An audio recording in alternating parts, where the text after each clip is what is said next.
दोस्तों, एक सवाल आप सभी से जो इस देश में रहते हैं या किसी और देश में रहते हैं, सभी से एक सवाल है। जिन हमने एनिमल्स जानवरों को हमने आवारा घोषित कर दिया है, चाहे वो कुत्ते हों, बिल्ली हो या कोई जानवर जो सड़क पर पाए जाते हैं, हमारी गाय हैं और भी कई जानवर हैं, जैसे गधे आपने देखे होंगे।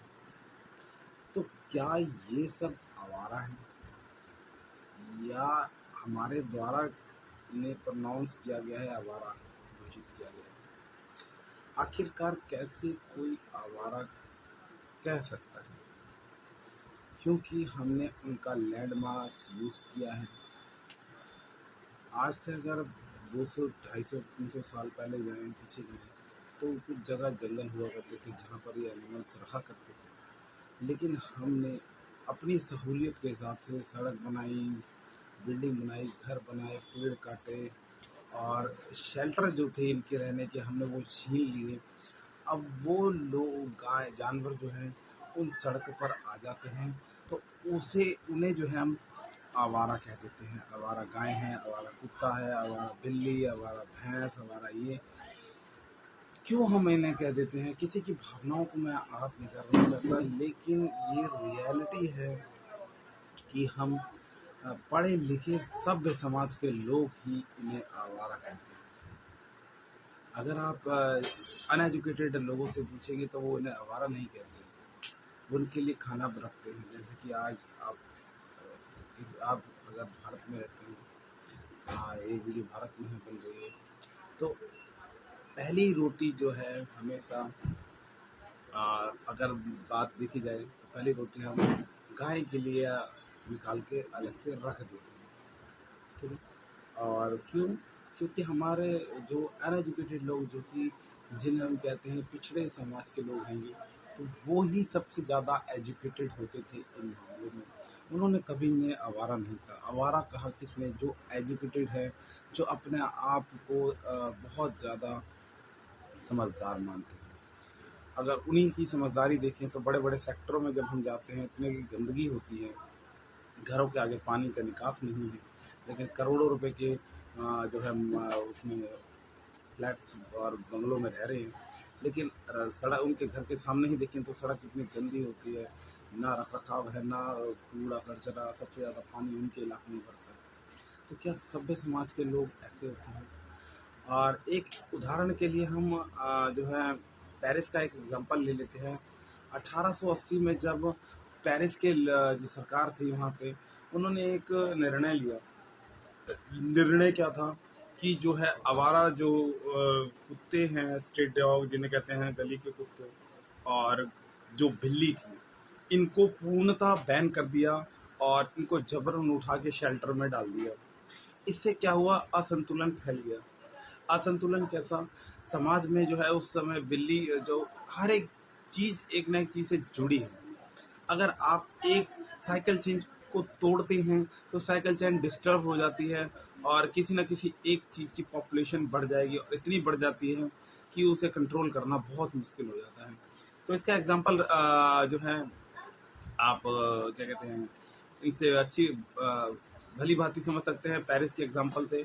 क्योंकि जब वहाँ से बिल्ली और कुत्तों को हटाया गया तो वहाँ पे चूहों की आबादी इतनी तेज़ी से बढ़ गई कि हद लोग परेशान हो गए।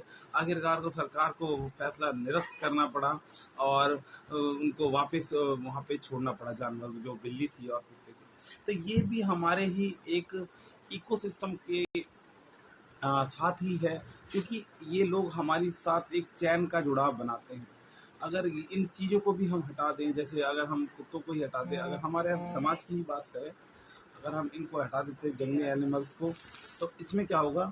इसमें होगा कि जो जो जंगली जानवर हैं, जिन्हें हम जंगली कहते हैं, जंगली वो नहीं है। जंगली ज़्यादातर उन लोगों की मानसिकता है जो इन्हें जंगली बनाती है। ये भी तो अपने एक परिवार का भरण पोषण करने के लिए ही अपना जो दिनचर्या होता है इनका, उस पर मशगूल रहते हैं। हाँ, मैं बात कर रहा था कि कुत्ते, डॉग जो है हमारे शहरों के वो कचड़े खाते हैं जो हम अपने घरों से बाहर फेंकते हैं, उनको ये समाप्त करते हैं। जब ये डिस्टर्ब होगी चेन, जब ये लोकेशन से हटेंगे, मान लीजिए दिल्ली एनसीआर में से हटा दिए जाएंगे, तो क्या होगा, यहाँ पे एक गंदगी का अंबार भी देखने को मिल सकता है, बिल्लियों की तादाद बढ़ सकती है और इससे असंतुलन बढ़ सकता है। असंतुलन इसका मेरा मतलब ये नहीं है कि क्या, लेकिन किसी भी प्रकृति की साइकिल की चैन को अगर हम ब्रेक करेंगे, तो साइकिल जब ब्रेक होगी तो उसका प्रभाव बहुत विनाश कारण भी हो सकता है। तो मेरी आप सभी से गुजारिश है कि आप भी जो है इनके लिए अलग से एक प्रोग्राम बना सकते हैं। जो जानवर हैं जो हम हमारे मोहल्लों में रह रहे हैं, इनके लिए एक शेल्टर्स हो सकते हैं, कहीं एक प्रॉपर एक लोकेशन हो सकती है कि इनके उनको वहाँ पर भेजें, उनके लिए बनाएंगे तो उन्हें पता होगा कि हमें शाम को ही उनको ट्रेंड कैसे करें। आप ले जाकर ट्रेंड दे करेंगे तो वो भी तो वही ट्रेंड हो जाएगी। आप देखते हैं कि बड़े बड़े घरों में बड़े बड़े लोग एक फॉर्मेलिटी और अपना स्टेटस स्टेटस ऑफ एलाइट, जी हाँ, एलाइट मतलब एक अमीर लोग जो होते हैं वो ये सोचते हैं कि हम किसी जानवर को अगर अपने साथ लेके चल रहे हैं, हमारी उससे पावर और ज़्यादा इंक्रीज हो। मतलब तो आप देखते होंगे कि कई कई जो अमीर लोग हैं बहुत महंगे महंगे डॉग रखते हैं, जानवर जानवर वो पता नहीं उनके नाम भी अलग ही अलग होते हैं, जर्मन शेफर्ड है, कोई क्या है, कोई क्या है, फुटबिल है, तो कोई क्या है।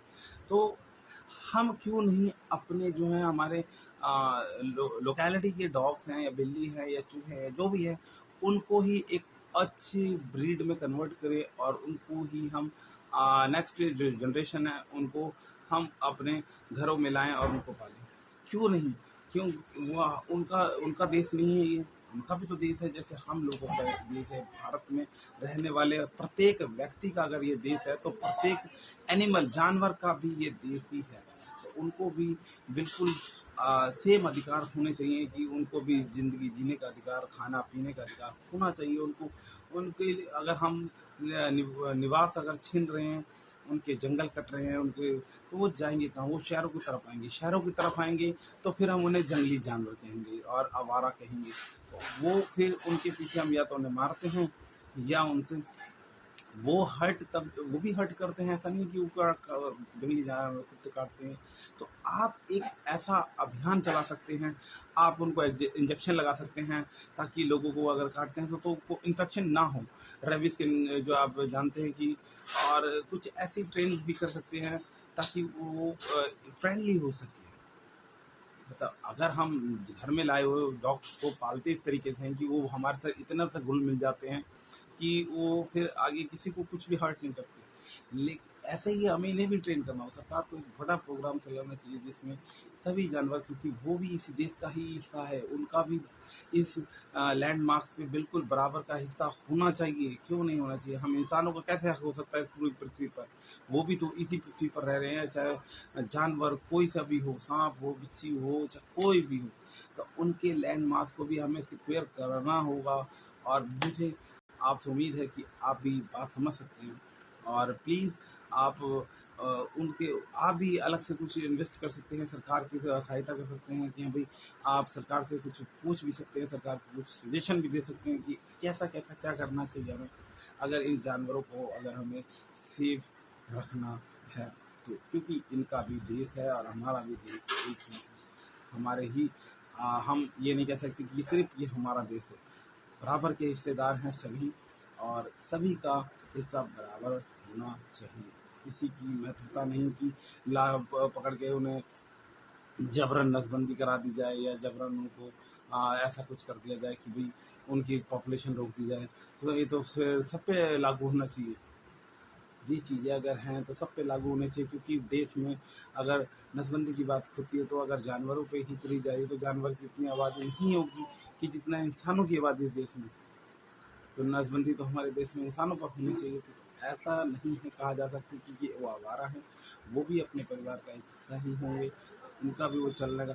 लेकिन मेरी आपसे एक विनती है कि आप भी जंगली जानवर ना कहें, उन्हें भी एक अपने देश का हिस्सा माने और उनकी रिस्पेक्ट करेंगे और उनको बिल्कुल एक सहानुभूति के साथ अगर देखते हैं, अगर वो कुछ परेशान होते काटते हैं, तो उनसे सरकार को एक एक ऐसा ऐप होना चाहिए कि भाई सरकार को इन्फॉर्म किया जा सके ये डॉग जो है ज़्यादा है वो हावी हो रहा है लोगों पे, तो उसको उठा के उसे शेल्टर में ले जाएं, उसके बाद उस पर जो भी थोड़ा मोड़ा उसको